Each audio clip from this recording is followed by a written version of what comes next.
Hello दोस्तों, आज हम बात करने वाले हैं आपका 6 सेमेस्टर के हिस्ट्री के सब्जेक्ट की।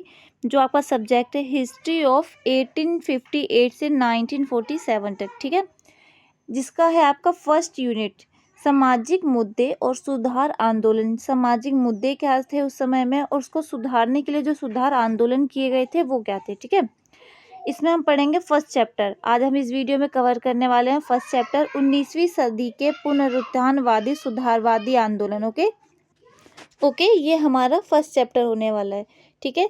इसके बाद अभी आपके 4 चैप्टर और बचे हुए हैं। टोटल आपके जो चैप्टर है वो है 5। ओके, फर्स्ट यूनिट में आपके टोटल 5 चैप्टर है, जिसमें आज हम पहला चैप्टर जो है इस वीडियो में कवर करने वाले हैं, ठीक है। सबसे पहले तो हम ये पढ़ेंगे पुनरुत्थानवादी आंदोलन क्या थे, ठीक है। पुनरुत्थानवादी आंदोलन वो थे जो पहले की प्राचीन जो चली आ रही रीत थी ना, उसको दोबारा से लाने के लिए।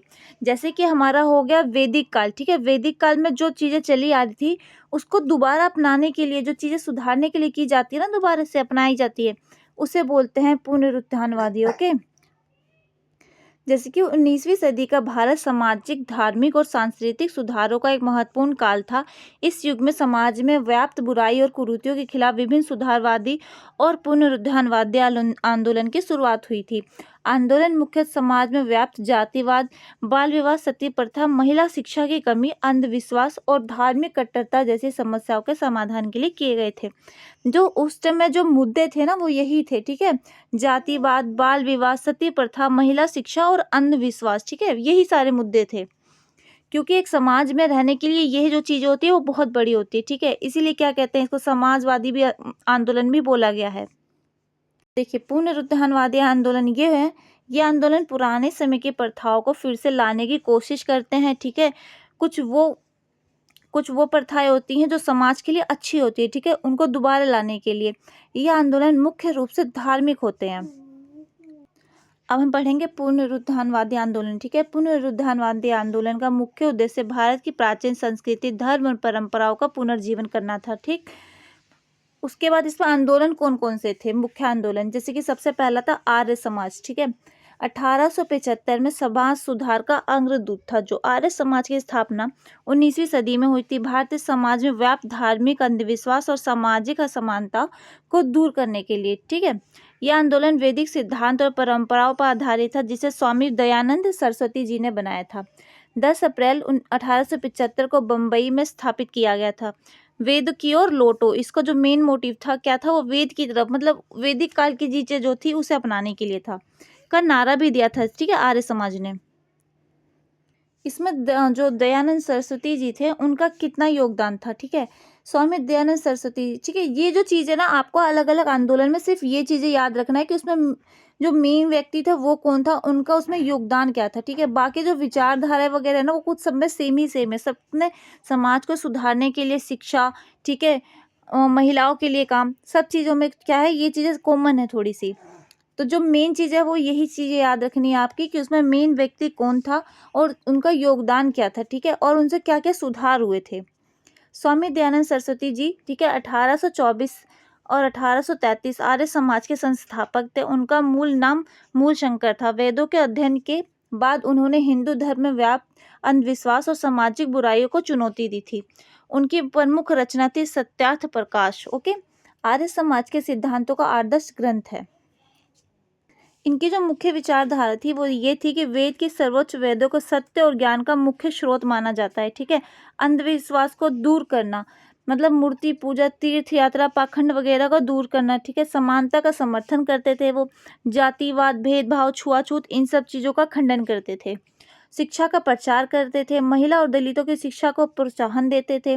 धार्मिक शुद्धता, वैदिक यज्ञ पर आधारित एकेश्वरवाद, मतलब ईश्वर सिर्फ एक ही है, ठीक है, इस पर वो जोर देते थे, ये मानते थे वो। आर्य समाज के उद्देश्य क्या थे, धार्मिक सुधार था, ठीक है, वेद धर्म और संस्कृत को पुनर्जीवित करना था। मूर्ति पूजा और अंधविश्वास का उन्मूलन करना था, ठीक। सामाजिक सुधार था, जिसमें जाति प्रथा, छुआछूत और ये बाल विवाह का विरोध किया था उन्होंने। और विधवा, पुनर्विवाह और स्त्रियों के अधिकारों का समर्थन किया था। सामाजिक सुधार में शिक्षा का प्रचार था, ठीक है, और राष्ट्रीय चेतना थी। ये क्या था, इनका मुख्य उद्देश्य था आर्य समाज का। आर्य समाज के नियम क्या कहते हैं, नियम जान लेते हैं हम, ठीक है। आर्य समाज का नियम था ईश्वर को सर्वोच्च पूजनीय मानना था, ठीक, और सत्य का अनुसरण करना, सत्य का परित्याग, असत्य का परित्याग करना है, ठीक है, सत्य ही बोलना है, वेदों को ज्ञान का मुख्य स्रोत मानना है, समाज के कल्याण के लिए कार्य करना है, विद्या का प्रचार करना है, अज्ञान का नाश करना है, ठीक है, मतलब सबको क्या करना है, शिक्षित होना है, शिक्षा की ओर जाना है, धर्म का पालन करना है, अधर्म का त्याग करना है, सभी के साथ प्रेम और न्यायपूर्ण व्यवहार रखना है, व्यक्तिगत लाभ से पहले समाज का लाभ सोचना है, अपने प्रकृति की सुरक्षा करनी है, ठीक है, जीवन को वैदिक सिद्धांतों के अनुसार जीना है, ठीक है। ये इनका मेन मोटिव था, जो इनके रूल्स थे, नियम थे। आर्य समाज के प्रमुख आंदोलन और योगदान क्या था इनका, ठीक है। अशुद्धि आंदोलन था इनका, धर्म परिवर्तन करने वाले हिंदुओं को वापस वैदिक धर्म में लाने का प्रयास करना था, ठीक है। धार्मिक एकता को बनाए रखने का उद्देश्य था। विधवा पुनर्विवाह और महिला सशक्तिकरण था, ठीक है। जब महिलाओं को, जो विधवा महिला थी उनको दोबारा मतलब शादी करने की अनुमति होनी चाहिए और महिलाओं को शिक्षा का अधिकार होना चाहिए। आर्य समाज में विधवा विवाह पुनर्विवाह को प्रोत्साहित किया गया था। महिलाओं को शिक्षा के लिए स्कूल और कॉलेज खोले गए थे। जाति प्रथा का विरोध किया गया था, शिक्षा का प्रचार किया गया था, ठीक है। दयानंद एग्लो वैदिक संस्थान की स्थापना की गई थी शिक्षा के माध्यम से, शिक्षा के लिए आधुनिक शिक्षा और वैदिक परंपराओं का संगम किया गया था, ठीक। राष्ट्रीय स्वतंत्रता में योगदान था, ठीक है। आर्य समाज के सदस्य जैसे लाला लाजपत राय ने स्वतंत्रता संग्राम में हिस्सा लिया था, ठीक। भारत में राष्ट्रीय स्वतंत्रता के लिए भी इन्होंने क्या किया, अपनी पूरी सहानुभूति दी, उसमें साथ मिले रहे। स्वदेशी और बहिष्कार, स्वदेशी को अपनाना था, ठीक है। आर्य समाज का प्रभाव क्या पड़ा, धार्मिक प्रभाव पड़ा था, ठीक है। वैदिक परंपराओं की ओर लौटने की प्रवृत्ति को बल मिला था। भारतीय समाज में एकेश्वरवाद की अवधारणा को बढ़ावा मिला था। ये क्या हुआ, समाज पर इसका प्रभाव पड़ा, ठीक है। सामाजिक प्रभाव थे ये, जाति प्रथा, छुआछूत, बाल विवाह जैसी कुरीतियों का उन्मूलन हुआ। महिलाओं और दलितों के अधिकारों के प्रति जागरूकता बढ़ी। शिक्षा का प्रभाव बढ़ा, राष्ट्रीय प्रभाव भी पड़ा, ठीक है। कैसे बढ़ा, स्वतंत्रता संग्राम में योगदान मिला, स्वदेशी भावना का प्रचार हुआ, ठीक है। ये सब चीजें क्या हुई, राष्ट्रीय भावना में हुई, राष्ट्र पे प्रभाव पड़ा था इसका। इसके बाद आता है हमारा सेकंड, ठीक है, रामकृष्ण मिशन। 1857 से एक समाज और आध्यात्मिक सुधार आंदोलन था ये, ठीक है। रामकृष्ण मिशन की स्थापना 1 मई 1857 को स्वामी विवेकानंद जी ने की थी। ये मिशन उनके गुरु श्री रामकृष्ण परमहंस के विचार और शिक्षाओं पर आधारित है। इस मिशन का मुख्य उद्देश्य था समाज की सेवा करना, ठीक है, आध्यात्मिक जागृति मतलब प्रसार, ठीक है। रामकृष्ण मिशन ने धार्मिक सहिष्णुता, मानवता और शिक्षा को बढ़ावा दिया था। रामकृष्ण मिशन के कार्य और उद्देश्य क्या थे, आध्यात्मिक जागरूकता का प्रसार था, मानवता की सेवा करना ही ईश्वर की सेवा करना है, ठीक है। इनका मानना ये था कि मानवता की सेवा ही क्या है, ईश्वर की सेवा है। धर्मों के बीच सामंजस्य और सहिष्णुता का संदेश दिया था इन्होंने, ठीक है। शिक्षा और विद्या का प्रसार किया था। आधुनिक और वैदिक शिक्षा का संतुलन बनाने के लिए गरीब और वंचित वर्गों को शिक्षित करने का क्या था, मेन मोटिव था इनका। सामाजिक सेवा थी, अनाथालय, अस्पताल और आश्रम की स्थापना की थी इन्होंने, जिससे गरीब पिछड़े वर्ग जो भी थे ना, बहुत ज़्यादा जिनको इस सुविधा नहीं मिली थी, उनको इस सुविधा देने के लिए आपदाओं के समय राहत कार्य किया था। जो बाढ़, ठीक है, सुनामी, भूकंप जैसी आपदाओं से क्या थे, परेशान थे, उनको क्या था, आपदाओं के समय राहत का कार्य भी किया था। धार्मिक सहिष्णुता भी थी, ठीक है, जिसमें था सभी धर्मों को समान रूप से आदर देना, जितने धर्म में उतने ही मार्ग हैं, ठीक है, का सिद्धांत देना। उसके बाद है रामकृष्ण मिशन के उद्देश्य क्या थे, ठीक है।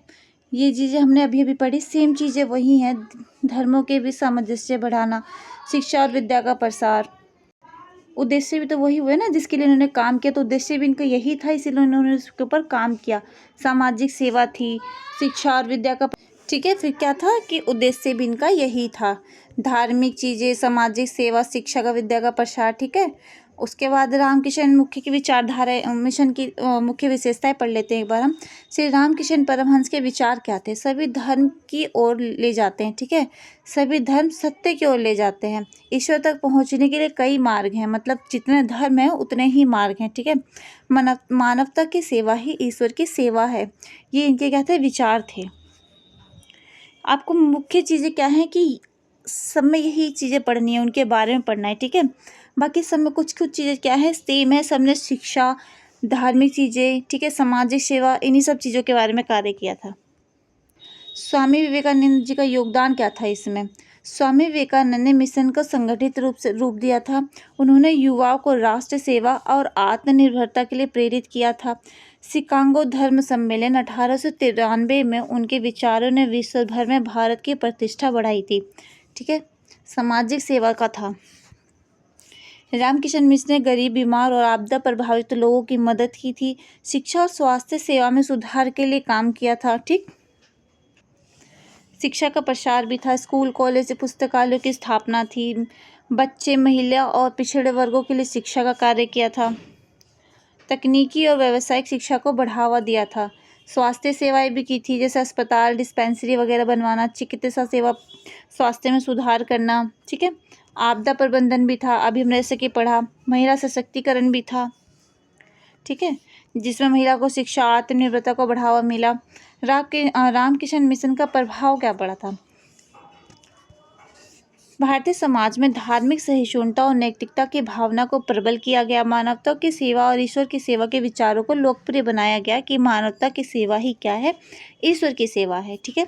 सामाजिक सुधार हुए, लोगों की शिक्षा, स्वास्थ्य में सुधार हुआ। पिछड़े वर्ग और गरीबों की क्या हुई? स्थिति सुधरी थी, ठीक है। जो स्थिति इनकी खराब थी वो सुधरी थी। रामकिशन मिशन और बेलूर मठ, जो इनका मुख्य मठ है वो कहाँ है? बेलूर में। रामकिशन मिशन का मुख्यालय है वो।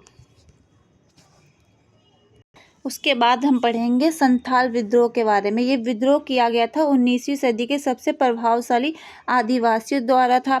ये था ब्रिटिश शासन के खिलाफ और जमींदार पर था, मतलब जो लोग और जो महाजनी थे शोषण के खिलाफ था, जो आदिवासियों के ऊपर शोषण कर रहे थे, ठीक है। संथाल जनजाति मुख्य रूप से बंगाल, बिहार, उड़ीसा और झारखंड के क्षेत्र में निवास करती थी। इनके ऊपर ब्रिटिश शासन, जमींदार प्रथा, ठीक है, जो जमीनों के जो मालिक होते थे उनके द्वारा और महाजनी जो लोग होते थे उनके द्वारा उनके ऊपर क्या किया जाता था? शोषण किया जाता था। उनके ही विरुद्ध में ये क्या किया गया था? संथाल विद्रोह किया गया था, ठीक है। इसके कारण क्या थे? संथाल विद्रोह आदिवासियों और उनकी भूमि से बेदखल किया जा रहा था, ठीक। ब्रिटिश शासन ने जमींदार प्रथा लागू की, जिसमें स्थानीय जमींदार और महाजन गरीब आदिवासियों को शोषण करने लगे। उच्च ब्याज दर, ऋण और भूमि पर कब्जे की प्रक्रिया आदिवासियों के लिए असहनीय हुई थी, ठीक है। जो जमींदार थे, जो ब्रिटिश थे, उनसे अधिक कर भी लिया जा रहा था उन्हीं की ज़मीन के लिए, ठीक, और साथ में उनसे मुफ्त में ही उनसे ज़मीन क्या थी? उनकी ज़मीन छीनी जा रही थी गरीबों से, ठीक है। जो वहाँ पे जो आदिवासी गरीब थे उनकी ज़मीन छीनी जा रही थी, उनके ऊपर शोषण किया जा रहा था।